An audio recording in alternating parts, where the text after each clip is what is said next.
things are getting thicker for the Azimio One Kenya Alliance Party, and in the wake of all the political storm, they have resolved to call for a parliamentary group meeting. Even though the agenda of the meeting is very scanty, it goes without saying that in the midst of all the political turbulence, they want to crack the whip. Ladies and gentlemen, welcome to the channel. Kindly support this channel in any way you can, but above all, subscribe, click the notification bell, and like our videos. I want us to go straight to the planned parliamentary meeting that is supposed to take place tomorrow. Why? We just want to answer the question, why? And I will try to be very fast. And before I just get into why this is coming at this particular hour, I'm one person who is sympathizing with the Azimio party. Parliament went on recess and it is resuming on Thursday next week. And it goes without saying that one of the reasons why the Azimio party is organizing for this PG meeting is to ensure that they restructure and organize themselves to get ready for the businesses that will be brought in, that will be sponsored by the Kenya Kwanza team. How to counter, if possible, how to scuttle the businesses within the house will form part and key of their agenda. Before Parliament went on recess, there had been complaints from the Azimio team that William Samoei Ruto, who is the president of Kenya, is trying to unilaterally replace the outgoing commissioners. Wafula Chebukati is the chairman, Abdi Guli and Boya Molo, and we all know that the Cherera team, the four of them, are also going home. So William Ruto is trying to replace them using some uncouth method from what the Azimio is saying, and they are reading mischief because they feel that William Ruto is looking at 2027 and he is starting now. So one of the things that they are going to discuss is how to scuttle such businesses when they come again, because it is going to be part and parcel of the discussions once Parliament resumes. I want to believe that the meeting is coming at the wake of the invasion of the Azimio party by the President of Kenya. Yesterday, 9 members of the ODM party attended a meeting organized by William Samoei Ruto himself. And they said that this meeting was development oriented. It discussed nothing to do with politics. Even more startling is the revelation by the Lang'ata Member of Parliament, Jalango, something that is now trending. It is saying that even if Raila Odinga had blocked him, had advised him not to attend a meeting in State House, that very meeting, he would have defied him, because the people of Lang'ata do not care who the president is.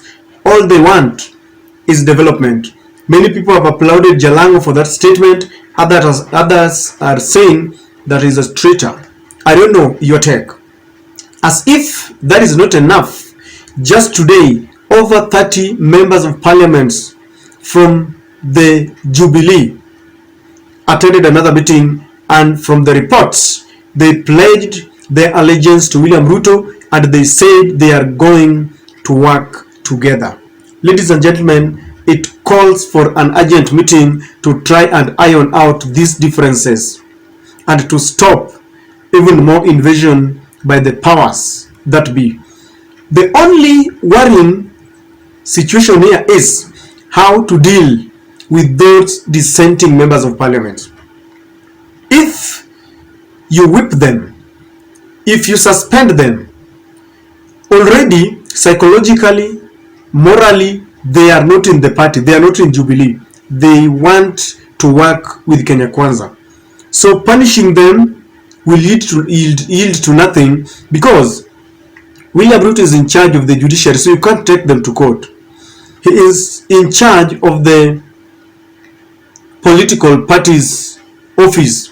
So even if you take them there to be reprimanded, nothing will happen. So how to deal with them will be very difficult.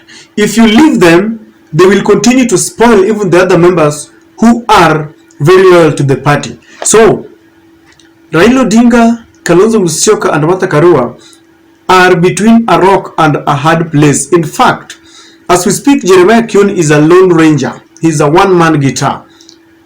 He is the only man standing in Azimio. All the other members are gone.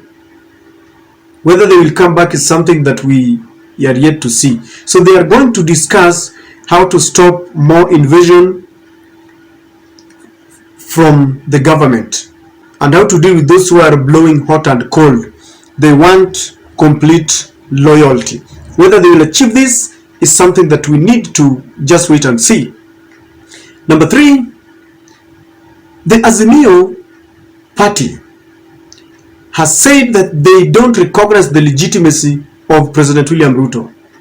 In the wake of their declaration, other members are going to meet William Ruto as the president, in his capacity as the president. And this is why all the meetings are taking place in State House, so that William Ruto is sending a coded message that I am the commander-in-chief of the armed forces. So they will be looking at how to ensure that they are reading from the same page, how to ensure that their common stand is that William Ruto is not the president, because it makes the statements a mockery.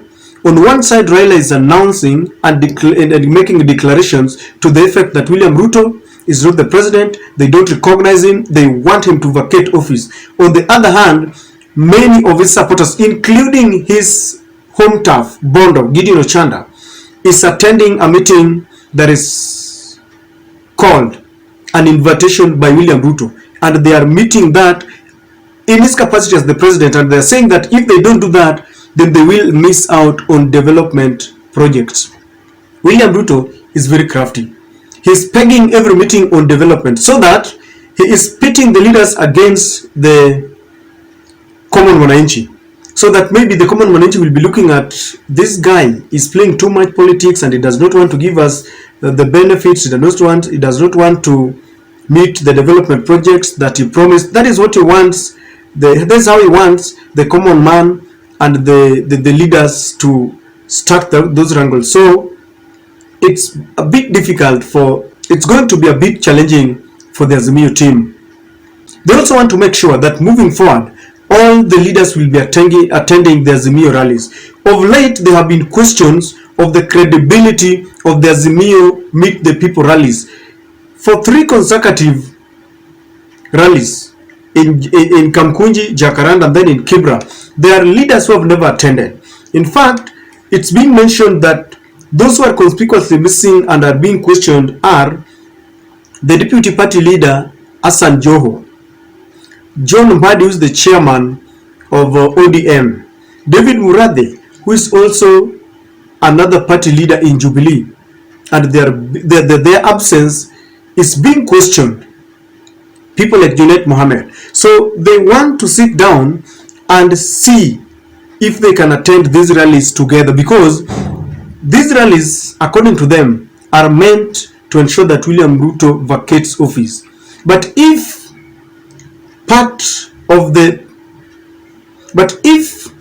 when part of the leadership does not feel the need of going for those rallies, then, ladies and gentlemen, it makes no sense. So as they begin their PG tomorrow, it is going to be tensed. It is going to be a tensed meeting, because those members who are now being labeled as dissenting members or traitors will defend their positions, and they will be saying, you cannot force us to be in Azimio. Especially those from the Jubilee wing might tell them in their face that we don't want to be part of the Azimio.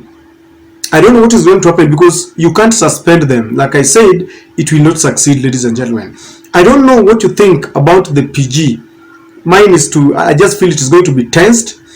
What have I left out? What do you think is going to be discussed in that meeting, ladies and gentlemen?